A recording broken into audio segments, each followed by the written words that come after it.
اور ڈسکوالیفائی ہو جائے گا۔ قاضی فائز عیسیٰ نے حکومت کو یہ ریلیف فراہم کی کہ چاہے وہ ووٹ ڈالے ڈسکوالیفائی ہوگا مگر اس کا ووٹ کاؤنٹ ہوگا۔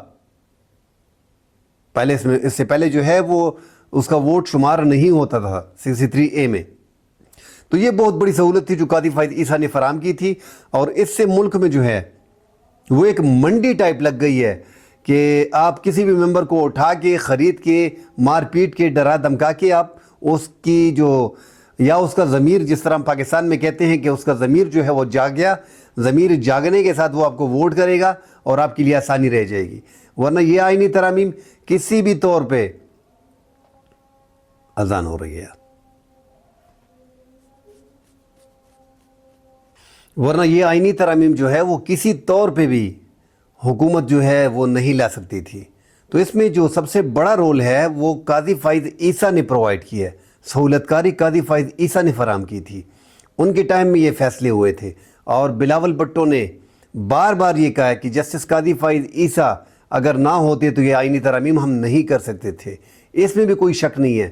کہ 25 اکتوبر کو قاضی فائز عیسیٰ جو ریٹائرڈ ہونے جا رہے تھے، اگر وہ ریٹائرڈ ہو جاتے تو حکومت یہ آئینی ترامیم نہیں لا سکتی تھی۔ بڑا مشکل تھا حکومت کے لیے، مگر حکومت نے انتظار نہیں کیا۔ حکومت کو یہی مناسب وقت لگا کہ جسٹس قاضی فائز عیسیٰ اس ٹائم پہ ہیں اور ہم آسانی سے جو ہیں وہ آئینی ترامیم لا سکتے ہیں۔ تو پھر حکومت نے جیسے کہ تحریک انصاف کی قومی اسمبلی میں 5 ممبران نے ووٹ دیے، سینیٹ میں جو ہے وہ اختر مینگل کے 2 سینیٹرز نے ووٹ دیے، اور اس طرح آئینی ترامیم مولانا فضل الرحمان صاحب نے بھی کسی حد تک سپورٹ کیا، اور وہ جو ہے آئینی ترامیم لے کے آئے۔ مگر یہاں پہ آج مولانا فضل الرحمان صاحب نے بڑا انکشاف کیا ہے۔ آپ یہ ویڈیو ذرا دیکھ لیں۔ اس ویڈیو میں مولانا فضل الرحمان صاحب بڑے کھل کے کہہ رہے ہیں کہ 11 ممبران کو خریدا گیا باقاعدہ، انہوں نے پہلے سے بندے خرید لیے تھے 11 ممبران۔ تو یہ ایک بہت بڑی شخصیت ہے مولانا فضل الرحمان صاحب، دوراندیش سیاستدان ہیں، سلجھے ہوئے سیاستدان ہیں، بزرگ سیاستدان ہیں، وہ بڑی دور تک سوچتے ہیں۔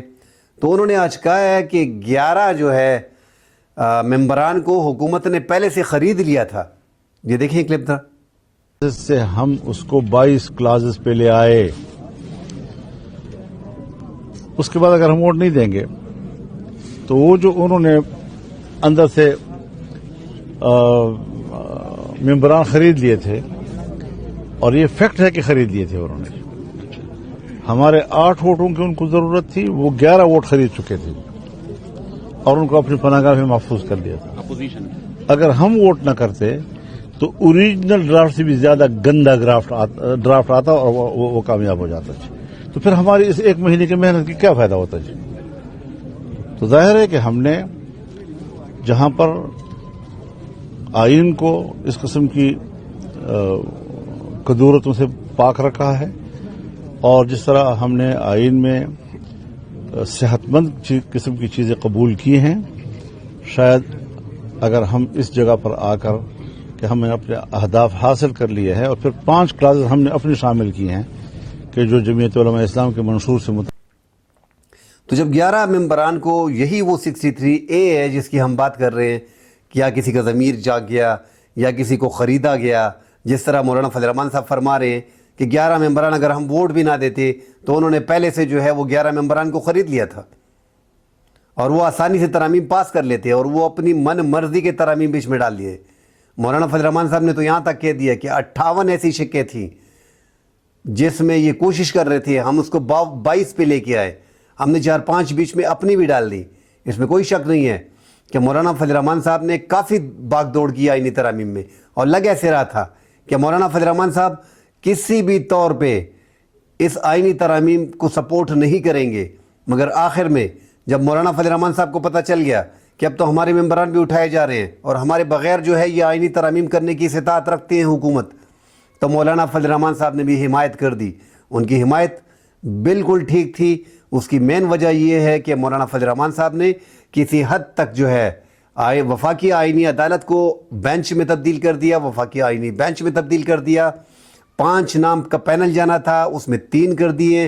اور ایسی بہت سی چیزیں تھی، فوجی عدالتیں تھی وہ بھی اس سے نکال دی، انسانی حقوق کی بات تھی وہ بھی اس سے نکال دی،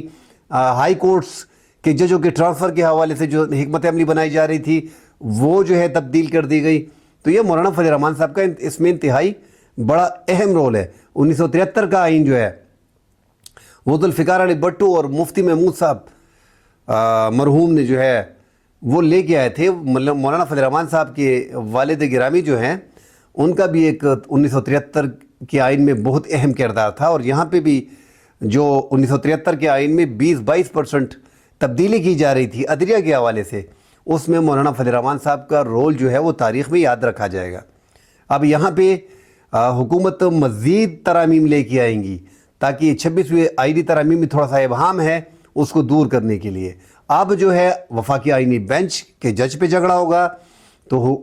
مولانا فضل الرحمان صاحب کا کلیئر موقف ہے کہ 3 سینئر ججز میں سے اب وفاقی آئینی بینچ کا سربراہ بنایا جائے, مگر حکومت کسی بھی طور پہ راضی نہیں ہے, کیونکہ جسٹس منصور علی شاہ صاحب, حکومت کا آدھا پلان تو اس سے فیل ہو گیا ہے کہ جسٹس منصور علی شاہ صاحب اور جسٹس منیر بختر نے سپرسیڈ ہونے کے بعد ریزائن نہیں دیا, اور جسٹس یحییٰ آفریدی کے بارے میں خیال کیا جا رہا تھا کہ ہو سکتا ہے کہ ہم اگر تیسرے نمبر کے جج کو اٹھا لیں گے, ان 2 جج کو سپرسیڈ کر دیں گے, تو 2 باتیں ہوں گی. پہلی تو یہ ہوگا کہ جسٹس یحییٰ آفریدی جو ہے وہ تیار نہیں ہوں گے. اگر وہ تیار ہو جاتے ہیں تو یہ 2 ججز جو ہے جن کو سپرسیڈ کیا گیا ہے, تو ہم پہلے بھی ججز کو دیکھتے آئے ہیں وہ ریٹائرڈ ہو جاتے ہیں, استعفیٰ دے دیتے ہیں. مگر یہاں پہ جسٹس منصور علی شاہ صاحب اور جسٹس منیر بختر دونوں ڈٹے رہے, انہوں نے ریزائن نہیں دیا بلکہ سپورٹ کیا جسٹس یحییٰ آفریدی کو. اور لاسٹ 2 دن پہلے جو فل کورٹ کا اجلاس تھا اس میں ہم نے دیکھا کہ جسٹس یحییٰ آفریدی نے جو ہے وہ جسٹس منصور علی شاہ صاحب کے جو کیسز مینجمنٹ سسٹم ہے پینڈنسی کے حوالے سے 60,000 کیسز جو پڑے ہیں اس میں اس کی رائے کو فوقیت دی, جسٹس منصور علی شاہ صاحب کی رائے کو فوقیت دی. اور اس سے بڑا ایک جو پیغام دیا تھا جسٹس یحییٰ آفریدی نے حکومت کو, practice and procedure act committee میں جسٹس منصور علی شاہ صاحب اور جسٹس منیب اختر کو رکھا, جو قاضی صاحب راتوں رات جو ہیں ان کے لیے جو صدارتی آرڈیننس لایا گیا تھا, جسٹس یحییٰ آفریدی نے خاطر خواہ میں وہ نہ لاتے ہوئے دونوں سینئر ججز کو رکھا. تو یہ ایک بڑا کلیئر میسیج تھا جسٹس یحییٰ آفریدی کا اس حوالے سے. آگے آج جو ہے لندن میں جو ہے قاضی فائز عیسیٰ جو سابق چیف جسٹس ہیں سپریم کورٹ کے, جو 25 اکتوبر کو ریٹائرڈ ہو گئے, وہ لندن گئے. جیسا کہ آپ کو پتہ ہے کہ پاکستان میں کوئی بھی بڑی شخصیت ریٹائرڈ ہوتی ہے تو ملک سے باہر چلی جاتی ہے. قاضی فائز عیسیٰ کا ٹائم جو ہے وہ مبینہ طور پہ متنازع رہا ہے. حکومت کی سپورٹ میں 1.25 سال قاضی فائز عیسیٰ فیصلے دیتے رہے, اور حکومت اور پاکستان تحریک انصاف کے 100% خلاف فیصلے دیتے رہے. ایسا ابھی تک لگ رہا ہے, اور قاضی فائز عیسیٰ کو اب تحریک انصاف کی جانب سے مزاحمت کا سامنا ہے. ایک تو قاضی فائز عیسیٰ لندن چلے گئے, لندن جاتے ہی جو ایک اس کے ساتھ ٹریجڈی ہوئی کہ وہ لندن میں جو مڈل ٹیمپل تھا, جو قدیم تاریخی درسگاہ ہے عدلیہ کی, عدالت کی, وہاں پہ گئے. اب وہاں پہ پروگرام کا انعقاد ہوا تھا, ان کو دعوت تھی, وہ گئے. ان کو سیکیورٹی گورنمنٹ آف پاکستان کی طرف سے جو کہا جا رہا ہے کہ سیکیورٹی بھی پرووائڈ تھی. وہاں پہ پاکستان تحریک انصاف کے لوگ جو ہے وہ نکل آئے, پی ٹی آئی ورکر جو ہے انہوں نے جو مظاہرہ کیا, ان کے خلاف نعرے بازی کیا, ایون کی گالیاں بھی بیچ میں دی, جو ایک مہذب ملک کے لوگوں کو وہاں پہ رہ کے کم از کم گالیاں نہیں دینی چاہیے تھی. ان کی یہ ویڈیوز ہیں, آپ ذرا دیکھیں.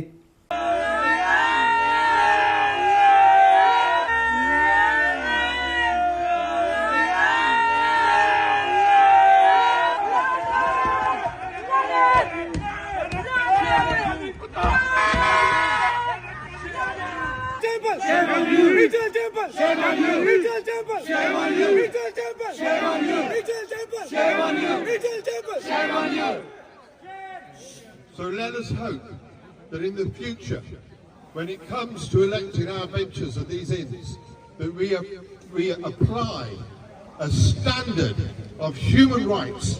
that is fit for purpose, and never again do we have someone like this man.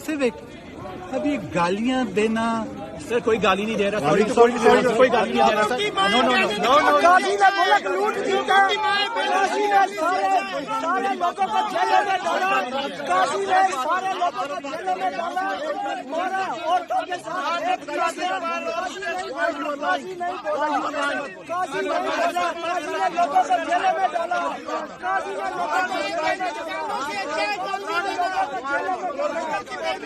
بہت بڑا مجرم ہے, قاضی کون کا مجرم